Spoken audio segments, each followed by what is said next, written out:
বল শোনাই। আমরা যেমন জন্ম নিয়ে পৃথিবীতে, শ্রীকৃষ্ণ কি সেরকম ভাবেই জন্মেছিলেন?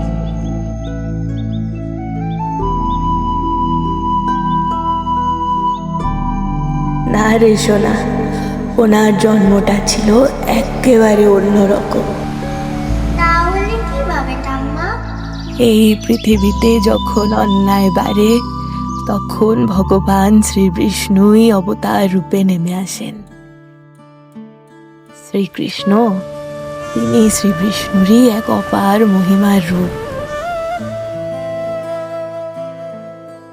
ঠাম্মা, আমাকে সব বলো না, আমি শুনতে চাই।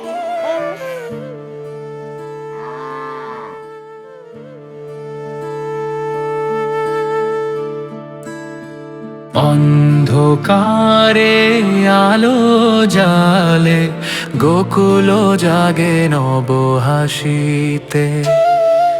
আনন্দ ধ্বনি বাজে আজ, কানাই এলো মথুরা।